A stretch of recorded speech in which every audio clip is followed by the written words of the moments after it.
નમસ્કાર મિત્રો, આજે સપ્લિમેન્ટરી લેસનનો યુનિટ નંબર 3 સ્ટોપ પોલ્યુશનની ચર્ચા કરીએ. Have you ever seen black smoke? તમે કાળો ધુમાડો જોયો હશે. Coming out of factories, chimneys, turning the sky a dirty grey colour.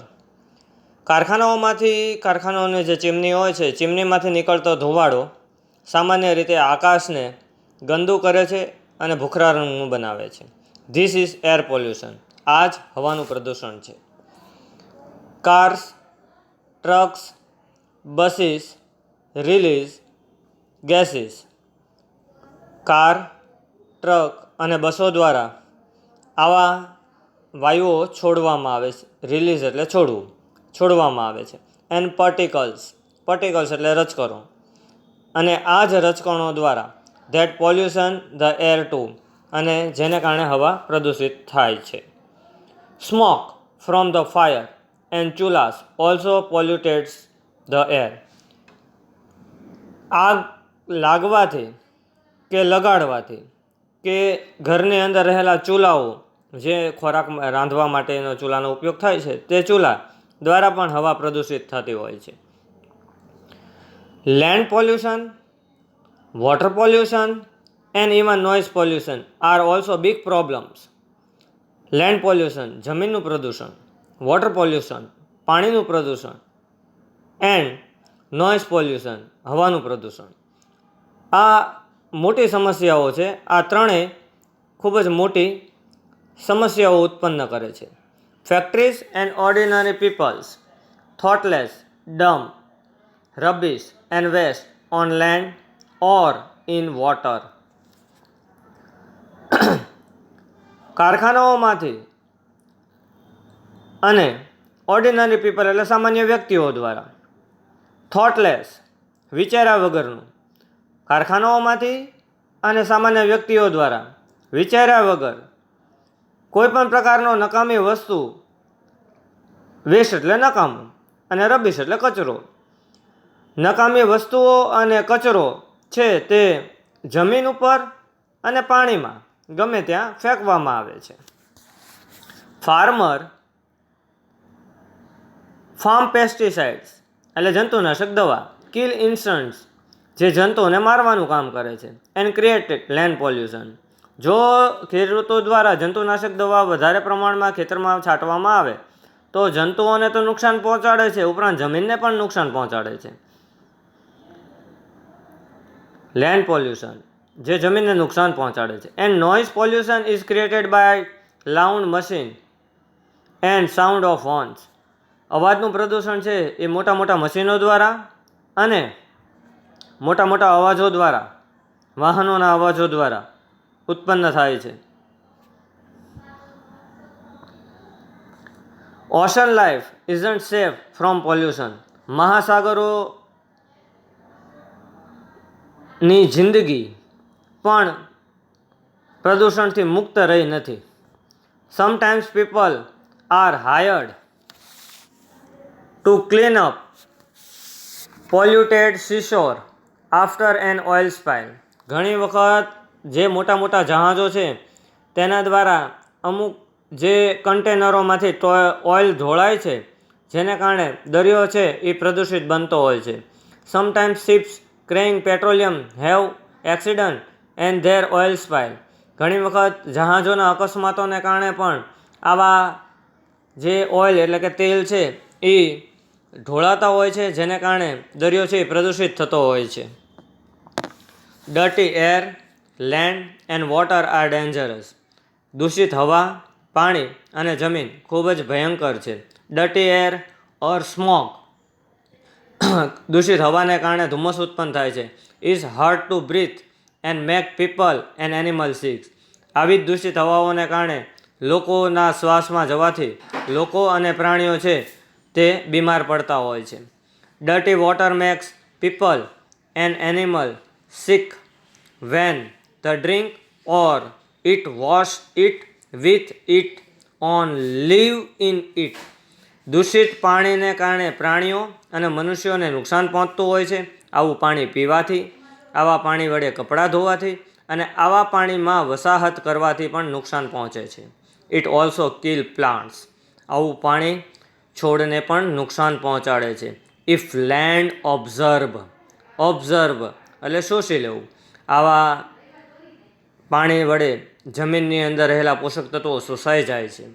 Two much of waste, nothing will grow on it and become unfit to live on. આવા વસાહતોમાં રહેવું ખૂબ જ ભયંકર છે. આવા વસાહતોની અંદર પાકને ઉગાડવો એ પણ ખૂબ જ અઘરું છે, જેને કારણે આપણે અનકમ્ફર્ટેબલ ફિલિંગ અનુભવતા હોઈએ છીએ. Controlling pollution is not easy. પ્રદૂષણને નિયંત્રણમાં લાવવું કોઈ સરળ વાત નથી. Most people find it difficult to change their way of living. લોકો પોતાની વસાહતોને બદલવા માટે, ફેરફાર કરવા માટે ખૂબ જ અઘરું છે. Even government and big companies find it hard. સરકારો દ્વારા અને અન્ય કંપનીઓ દ્વારા ખૂબ જ સતત પ્રયત્નશીલ રહેવા છતાં પણ ટુ ઇન્ટ્રોડ્યુસ ચેન્જીસ, પરિવર્તન લાવવા માટે સહમતતા સાધે છે. Because they are often અનપોપ્યુલર or expensive. આવી વસ્તુઓ કરવાથી સરકાર અને કંપનીઓ અપ્રિય બને છે અને તેમને તેના ખર્ચાઓ પણ ખૂબ જ મોંઘા પડતા હોય છે. However small changes can also help. એક નાનકડો એવો ફેરફાર પણ આપને ખૂબ જ મદદરૂપ સાબિત થતો હોય છે. રીયુઝિંગ થિંગ્સ ઇન્સ્ટડ ઓર થ્રોઈંગ ધેમ અવે હેલ્પ. ગમે ત્યાં વસ્તુઓ ફેંકવી ન જોઈએ, ગમે ત્યાં વસ્તુઓનો ઘા ન કરવો જોઈએ. આવું એટલું થોડું કરવાથી આપણને ઘણી મદદો મળે છે. Using less water or recycling of water is helpful. કોઈ પણ પાણીનો એકવાર ઉપયોગ કર્યા પછી તેને બીજી વાર ઉપયોગ કરવાથી પુનઃ ઉપયોગમાં લઈ શકાય છે, જે ખૂબ સરસ સાબિત થતું હોય છે. In future people will learn to use cleaner from hour energy like wind power and solar energy. ભવિષ્યની અંદર જો આવું કરવામાં આવશે તો લોકોને ખૂબ જ મદદગારી સાબિત થશે. લોકો દ્વારા પવન ઉર્જા અને સૂર્ય ઉર્જાનો બને ત્યાં સુધી ખૂબ જ ઉપયોગ કરવો જોઈએ. હવેના ભવિષ્યની અંદર મિત્રો આ પોલ્યુશન ખૂબ જ અટકાવવું જરૂરી છે. હવે તેના એક્સરસાઇઝની વાત કરીએ તો પ્રશ્ન નંબર 1માં ટીક કરવાની છે. અંડરલાઇનના જે કંઈ સિમિલર વર્ડ્સ છે એ વર્ડ્સની અંદર the cat jumped over the glass of milk. This milk was spread all over the floor of the kitchen. Spilled પહેલું આવશે. When there is lot of pressure inside a cooker, it's whistle goes up and vapor comes out. જેમાં realise આવશે. ત્રીજો option છે. Third, we feel that almost impossible to stop people from the breaking traffic rules. જેમાં hard આવશે. ચોથો option છે. ફોર્થની અંદર we should not throw away plastic bags. We should find out way to use them in to make different things from them. જેમાં recycle પહેલો option છે તે આવશે. મિત્રો બીની અંદર તમારે સેન્ટેન્સ બનાવવાના છે, વર્ડ્સ જે આપેલા છે તે. સેકન્ડ ક્વેશ્ચનની અંદર પહેલો આન્સર છે what do chulhas realise smoke. Second, what makes the air dirty? Smoke gases. What is the solution to throw away things? Recycling.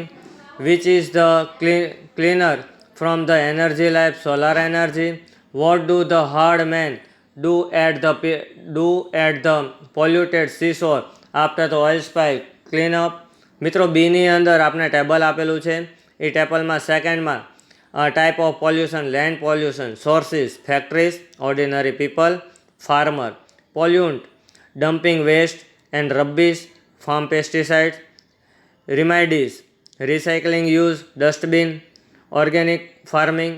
સેકન્ડમાં વોટર પોલ્યુશન, સોર્સિસમાં factories, ordinary people and ships. પોલ્યુટન્ટની અંદર ડમ્પિંગ વેસ્ટ, ઓઇલ સ્પાઇલ. રિમાઇન્ડિંગ્સની અંદર using less, water recycling and wind power. મિત્રો અહીં આ પાઠ પૂર્ણ જાહેર કરવામાં આવે છે. નમસ્કાર.